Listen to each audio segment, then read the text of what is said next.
The letter arrived on a Tuesday, its official seal glinting in the afternoon sun. My hands trembled as I opened it, the final paperwork confirming my inheritance from Grandma Rose. After 2 years of battling my mother-in-law's attempts to seize control, justice was finally being served. My name is Sarah Chen, and until 3 years ago, I thought I had a decent relationship with my mother-in-law, Patricia Thompson. That all changed when my beloved grandmother passed away, leaving me her estate worth $4.2 million. I just don't understand why she'd leave everything to you, Patricia had said during the reading of the will, her perfectly manicured nails drumming against the conference room table. After all, you're not even blood family. I could still hear the disdain in her voice, the way she emphasized not family like it was something dirty. But Grandma Rose hadn't cared about blood relations. She loved me from the moment her grandson Michael brought me home, treating me like the granddaughter she never had. For 8 years, while Patricia spent her time at country clubs and charity galas, I visited Rose every Sunday. We cooked together, gardened together, and shared stories about our lives. When she started showing signs of dementia, I was the one who helped her navigate medical appointments and organized her care.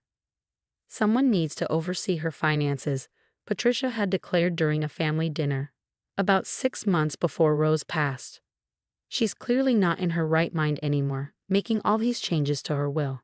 I should have recognized the warning signs then.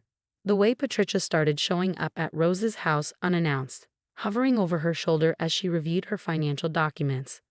But I was too focused on caring for Rose to see the manipulation happening right in front of me. It wasn't until after the funeral that I realized just how far Patricia would go to get her hands on Rose's money. I filed a petition to be named executor of the estate, she announced one morning, walking into my kitchen like she owned it. Given your limited financial experience, is really for the best. I set down my coffee cup, trying to keep my voice steady. The will specifically names me as executor, Patricia. Rose wanted me to handle her estate. She smiled, that condescending smile I'd grown to hate. Dear, you're a kindergarten teacher. What do you know about managing millions? Besides, Rose wasn't in her right mind when she made those changes.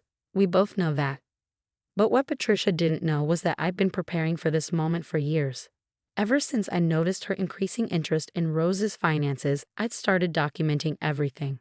Every conversation, every surprise visit, every attempt to isolate Rose from other family members, it was all recorded. I had videos of Rose explicitly stating her wishes, recorded with her full knowledge and consent during her lucid moments. I had documentation from her doctors confirming her mental competency when she updated her will. And most damaging of all, I had recordings of Patricia herself, plotting with her lawyer to have Rose declared incompetent. We just need to get her evaluated by the right doctor, she'd said in one recording, not realizing my phone was capturing every word. Someone who understands the situation.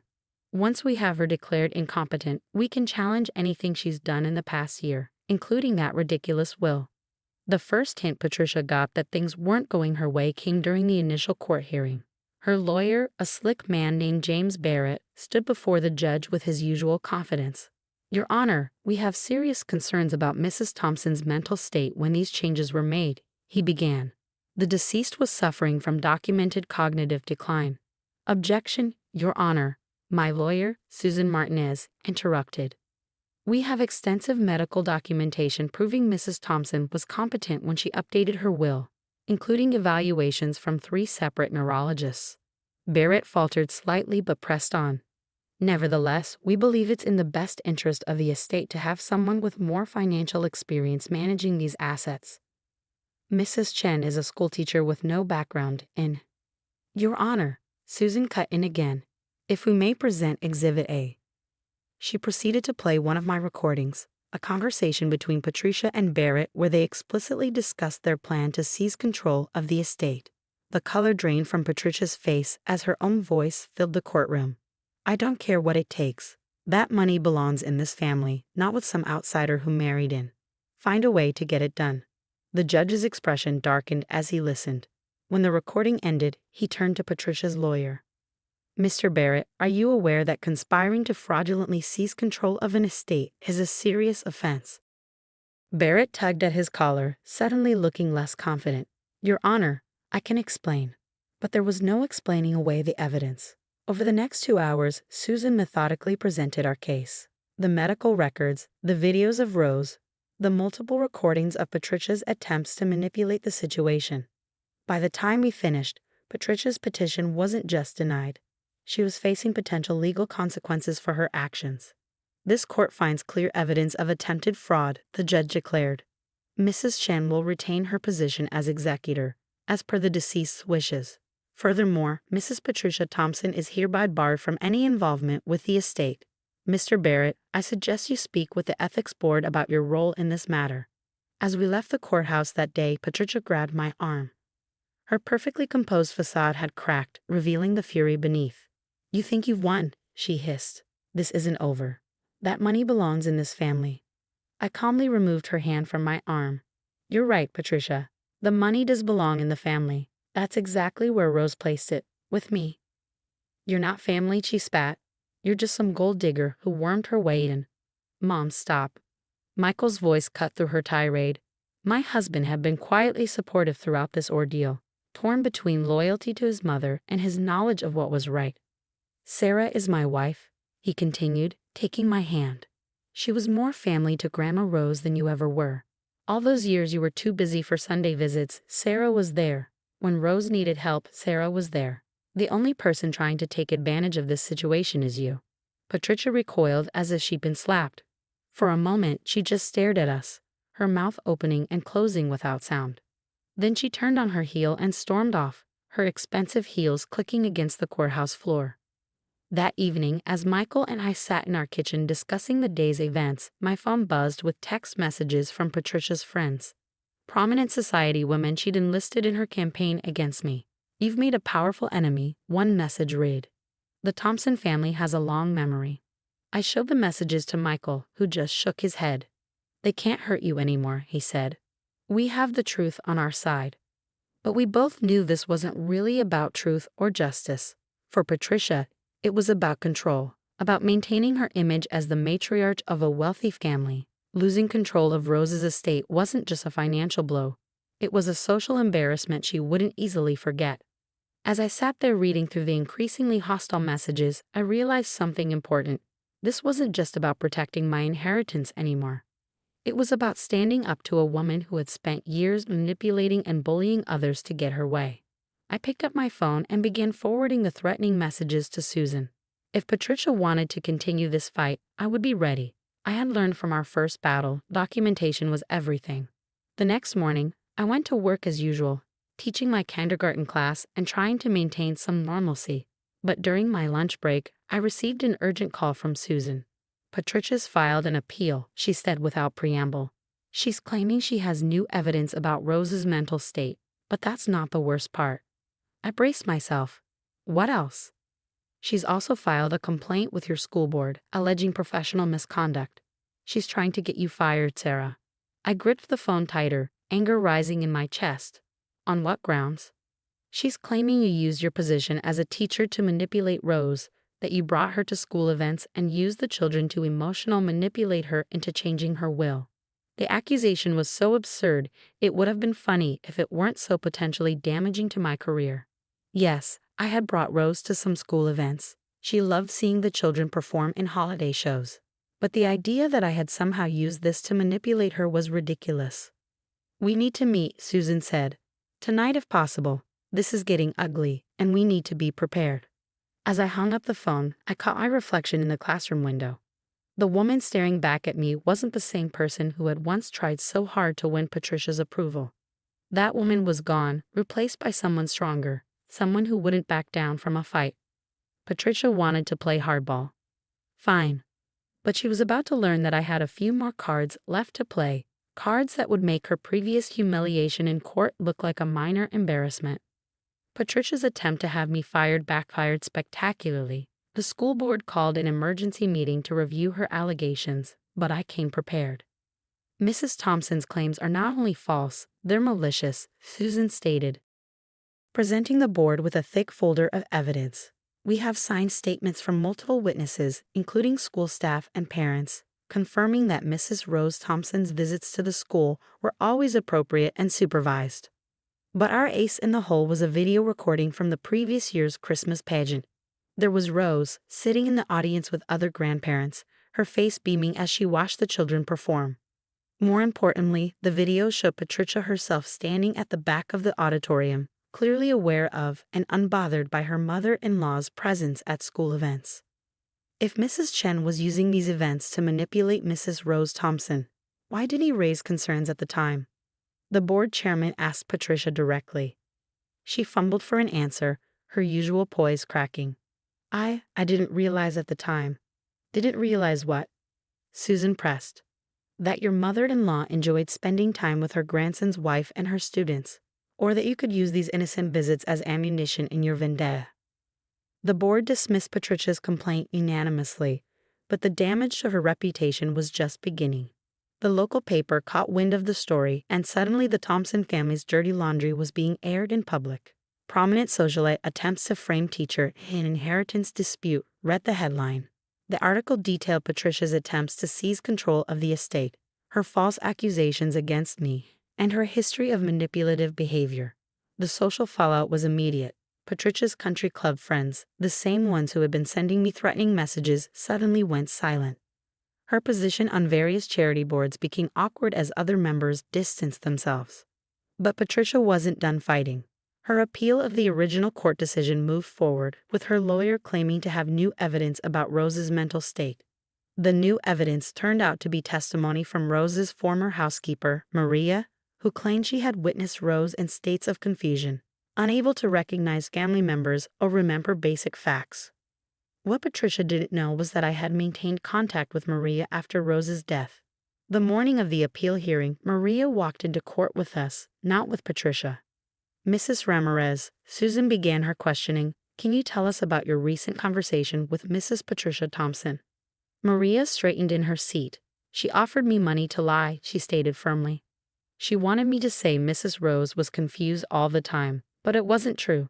Yes, sometimes she had bad days, but she always knew who she loved and who truly cared for her. The judge's face darkened as Maria detailed Patricia's attempts to bribe her. When she finished testifying, he turned to Patricia's lawyer. Mr. Barrett, are you aware that suborning perjury is a criminal offense? Barrett, looking increasingly uncomfortable, requested a brief recess. When court resumed 20 minutes later, he announced that his client was withdrawing her appeal. But the judge wasn't finished. Mrs. Thompson, he said, his voice stern, this court takes a very dim view of attempting to corrupt the judicial process. You are hereby fined $50,000 for contempt of court, and I am referring this matter to the district attorney's office for possible criminal charges. Patricia sat there, rigid with shock, as the judge continued. Furthermore, you are ordered to pay all legal fees incurred by Mrs. Chen in defending against this frivolous appeal. Should you attempt any further legal action regarding this estate, you will face additional sanctions. As we left the courthouse for the second time, Patricia was surrounded by reporters. The society pages that had once featured her charity work now carried photos of her trying to shield her face from cameras. That evening, as Michael and I sat in our backyard discussing the day's events, his phone rang. It was his sister Catherine, Patricia's daughter, who had remained neutral throughout the conflict. Mom's had a complete meltdown, she reported. She's locked herself in her room and won't talk to anyone. Dad's talking about taking her to a therapist. Michael sighed heavily. Maybe that's not a bad idea, this obsession with controlling Grandma's money. It's destroyed her reputation, her relationships. And for what? Catherine added. The money was never hers to begin with. Grandma Rose knew exactly what she was doing when she left everything to Sarah. After hanging up, Michael turned to me. I'm sorry, he said softly. Sorry for all of this, for not standing up to her sooner. I took his hand. You did stand up to her when it mattered most. And now maybe she'll finally get the help she needs. Over the next few months, we heard through family members that Patricia had indeed started seeing a therapist. The potential criminal charges were dropped after she agreed to make a substantial donation to a local elder care facility. As for the inheritance, I honored Rose's wishes exactly as she had intended. Half of the money went into a trust for education, both for our future children and for scholarships for underprivileged students. The other half was invested in expanding the small community garden Rose had loved, turning it into a thriving urban farm that provided fresh produce to local food banks. One year after our final court battle, I received an unexpected letter. It was from Patricia, written on her therapist's advice as part of her recovery process. Dear Sarah, it began. I owe you an apology. My actions were driven by pride, greed, and a misguided sense of entitlement. I convinced myself that you were the outsider, the threat to our family's legacy. In reality, you were the one truly carrying on Rose's legacy of kindness and generosity. The letter went on for several pages, expressing remorse for her actions and asking for a chance to make amends. It was signed simply, with regret, Patricia. I showed the letter to Michael, who read it carefully. Do you think she means it? He asked. I don't know, I replied honestly, but I'm willing to find out. The following Sunday, exactly 3 years after Rose's passing, we invited Patricia to join us at the community garden. As she walked through the thriving beds of vegetables and flowers, I could see something in her expression shift. Rose would have loved this, she said quietly, touching a blooming rose bush, one of many I had transplanted from her original garden. She always said gardens were for growing people, not just plants. That's why she left everything to me, I said gently, not because she loved me more, but because she trusted me to grow something meaningful from what she left behind. Patricia nodded, tears in her eyes. I understand that now. I just wish I hadn't had to lose so much to learn that lesson. As we walked through the garden together, I thought about Rose and what she would make of all this. She had always said that money was like water. It could either nourish growth or erode foundations, depending on how you used it. Patricia's attempts to seize control of the inheritance had nearly destroyed our family. But in the end, Rose's wisdom had prevailed. The money had done exactly what she intended. It had revealed true characters, tested relationships, and ultimately helped heal old wounds. Today, the community garden stands as a testament to Rose's legacy. Local schoolchildren come for lessons about growing food and caring for the environment. Families gather for community events in the pavilion built in Rose's memory. And yes, Patricia occasionally volunteers, working alongside others to tend the gardens her mother-in-law loved so much. She's different now, humbled by her fall from grace, but perhaps better for it. The perfectly coiffed society matriarch has been replaced by someone more genuine, more willing to get her hands dirty in actual soil rather than family politics. As for me, I continue teaching kindergarten, sharing Rose's love of learning with new generations. The inheritance changed many things in our lives, but it didn't change who I am or what I believe in. Sometimes, when I'm working in the garden, I think I can feel Rose's presence among the flowers she loved so much. I imagine her smiling, satisfied that her legacy grew into something even more beautiful than she planned. And I smile too, knowing that the real inheritance wasn't the money at all. It was the strength to stand up for what's right, the wisdom to use resources for good, and the understanding that true family isn't about blood or money, but about love and trust freely given. Patricia learned that lesson the hard way. But in the end, maybe that's exactly what Rose intended all along.